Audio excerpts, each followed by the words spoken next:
una guerra declarada contra el nombre de Dios. Por desgracia, existe un ser que no quiere que las personas disfruten de una relación estrecha con Dios, y para eso, quiere impedir que conozcan su nombre. ¿De quién se trata?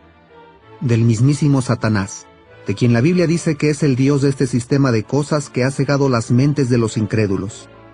Él quiere mantener a las personas en oscuridad para que no llegue a su corazón la luz del glorioso conocimiento de Dios. Segunda a los Corintios 4, 4-6. Pero para lograrlo tiene que impedirles conocer el nombre de Dios. Pues bien, ¿cómo ha cegado a las personas? Una herramienta muy útil en sus manos ha sido el conjunto de religiones falsas. Ya en la antigüedad había judíos que, siguiendo una tradición contraria a las Escrituras, no pronunciaban el nombre divino. De hecho, durante los primeros siglos de nuestra era, parece que los judíos que leían en público decían Adonai, Señor en hebreo, en lugar del nombre divino cada vez que éste aparecía en las Escrituras. Esta práctica probablemente repercutió en su espiritualidad y privó a muchos de una relación personal con Dios. Pero pensemos en Jesús.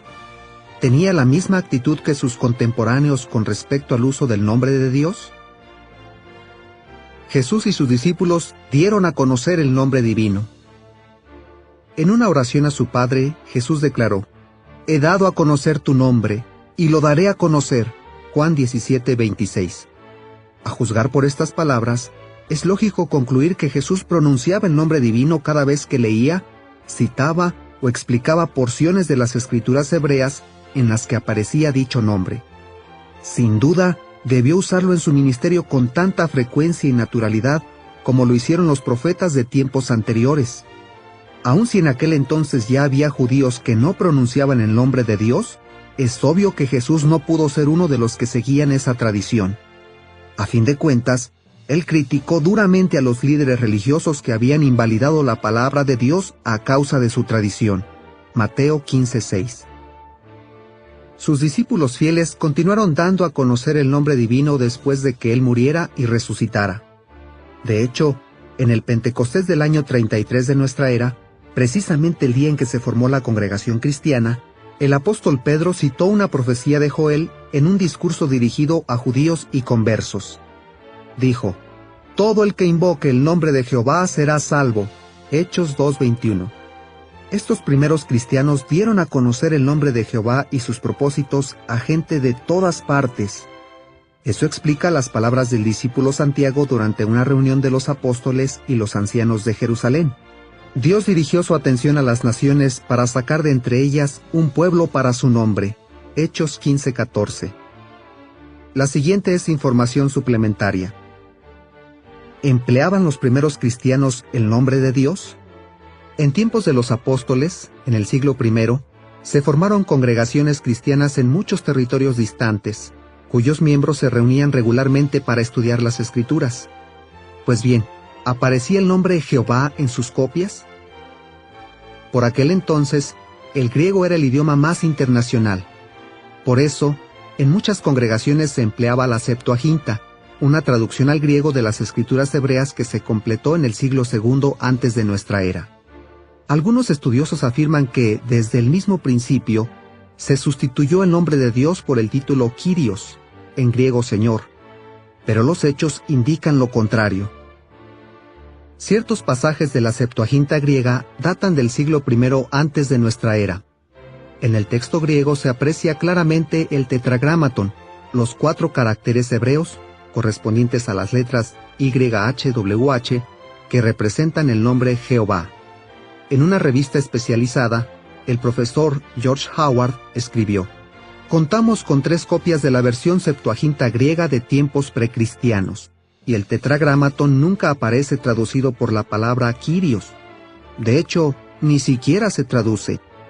Así pues, podemos concluir casi con absoluta seguridad que los judíos del período del Nuevo Testamento, así como sus antecesores y sus sucesores, incluían el nombre divino en el texto griego de las Escrituras». Biblical Archaeology Review. ¿Qué hay de los apóstoles y los discípulos de Jesús? ¿Emplearon el nombre divino en sus escritos inspirados por Espíritu Santo?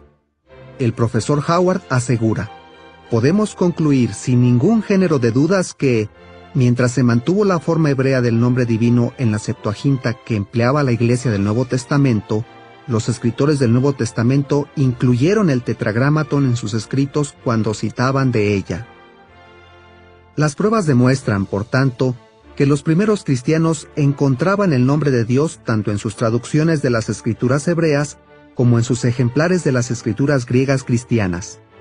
Retorno al artículo. Con todo, el principal enemigo del nombre de Dios no se rindió. Tras la muerte de los apóstoles, Satanás comenzó de inmediato a sembrar la semilla de la apostasía, es decir, a corromper las enseñanzas cristianas. Pongamos por caso a Justino Mártir, quien nació más o menos alrededor de la fecha en que murió Juan, el último de los apóstoles. Aunque afirmaba ser cristiano, repetía constantemente en sus obras que Dios, quien nos da todas las cosas, por ningún nombre propio puede ser nombrado. Además, todo indica que cuando se empezaron a hacer copias de las escrituras griegas, los cristianos apóstatas sustituyeron el nombre de Jehová por Kyrios, el equivalente griego para Señor. Algo parecido sucedió con las escrituras hebreas. Como ya no leían el nombre divino en alto, los escribas judíos apóstatas lo reemplazaron en más de 130 ocasiones por el término hebreo Adonai. Hasta la prestigiosa Vulgata, la traducción bíblica al latín que Jerónimo terminó en el año 405, omitió el nombre de Dios. Intentos modernos de borrar el nombre divino. Hoy día, los expertos saben que el nombre divino aparece unas 7000 veces en los escritos originales de la Biblia. De ahí que se utilice con mucha frecuencia en algunas de las traducciones más extendidas en español, como son la Reina Valera y las católicas Biblia de Jerusalén y la Nueva Biblia Latinoamericana. Dependiendo de la versión, traducen dicho nombre como Yahvé o Jehová. Aún así, muchas iglesias presionan a los expertos para que lo omitan de las traducciones de la Biblia que ellas respaldan. A este respecto, es interesante una carta que el Vaticano envió a las conferencias episcopales católicas con fecha del 29 de junio del año 2008. Allí el Vaticano indica que en los últimos años se ha introducido la práctica de pronunciar el nombre propio del Dios de Israel. Y luego ordena, el nombre de Dios no ha de ser usado ni pronunciado. Aún va más allá al añadir, para la traducción del texto bíblico en lenguas modernas, el divino Tetragrámaton ha de ser traducido por el equivalente de Adonai Kyrios, Señor. La intención del Vaticano es clara, evitar el uso del nombre de Dios. Pero las iglesias protestantes tampoco han sido muy respetuosas con el nombre de Jehová. Un portavoz de la Nueva Versión Internacional, publicada en 1978 en inglés y en 1999 en español, escribió: lo ideal hubiera sido usar el nombre de Dios, Jehová. Pero hemos invertido $2.250.000 en esta traducción, y una manera segurísima de tirar ese dinero a la basura hubiera sido, por ejemplo, traduciendo el Salmo 23 de esta manera: Yahvé es mi pastor. Nadie la habría usado.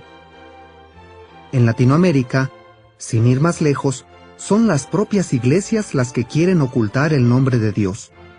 Cierto especialista en traducción de las Sociedades Bíblicas Unidas, llamado Stephen Bott, explica lo siguiente: en los círculos protestantes de Latinoamérica todavía se debate el uso del nombre Jehová.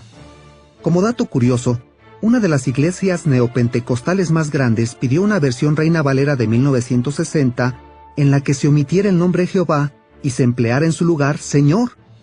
Este especialista dijo que, en un principio, las Sociedades Bíblicas Unidas se negaron a hacerlo, pero que luego cedieron y publicaron una Reina Valera sin el término Jehová. ¿Cuál es el resultado de borrar el nombre de Dios y sustituirlo por Señor? Que a las personas se les hace más difícil conocer qué clase de Dios es Jehová. Para empezar, crea confusión, pues a veces el lector no puede identificar si la palabra Señor alude a Jehová o a su Hijo Jesús. En Hechos 2:34, por ejemplo, el apóstol Pedro dice lo siguiente citando a David: Jehová dijo a mi Señor, Jesús ya resucitado, siéntate a mi diestra. Sin embargo, muchas traducciones bíblicas, como la Nueva Versión Internacional, vierten la primera parte así: dijo el Señor a mi Señor.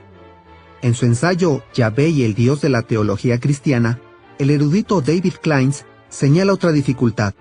Una de las consecuencias de omitir a Yahvé de la conciencia cristiana es la tendencia a centrarse en la persona de Cristo. Eso explica por qué muchos feligreses apenas son conscientes de que el Dios verdadero al que Jesús dirigía sus oraciones es un ser real con nombre propio, Jehová. Vemos, por tanto, hasta qué punto ha llegado Satanás para borrar a Dios de la mente de las personas. Sin embargo, eso no significa que uno no pueda entablar una relación estrecha con Jehová. ¿Cómo conocer a Jehová? Es obvio que Satanás le ha declarado la guerra al nombre divino y que muy astutamente se ha valido de las religiones falsas para lograr sus fines. Así y todo, nada en los cielos o sobre la tierra puede impedir que el Señor soberano Jehová dé a conocer su nombre. Cualquiera que lo desee puede averiguar la verdad sobre él y sobre su maravilloso propósito para sus siervos fieles. Los testigos de Jehová le enseñarán con mucho gusto a acercarse a Dios mediante el estudio de la Biblia. Ellos siguen el ejemplo de Jesús, quien dijo a su Padre: «Les he dado a conocer tu nombre». Juan 17:26. Solo estudiando la Biblia aprenderá usted las diversas funciones que Jehová ha asumido para beneficio de la humanidad y poco a poco irá descubriendo su personalidad y sus hermosas cualidades. Si el fiel patriarca Job disfrutó de una estrecha amistad e intimidad con Dios, lo mismo puede hacer usted. Job 29:4. Gracias a la palabra de Dios, puede saber lo que implica el nombre divino. Todo lo que aprenda le convencerá de que Dios siempre actúa de acuerdo con el significado de su nombre. Yo llegaré a hacer lo que yo quiera. Éxodo 3:14. Tendrá absoluta confianza en que Dios va a cumplir lo que les ha prometido a los seres humanos. Si desea más información, consulte nuestra página de internet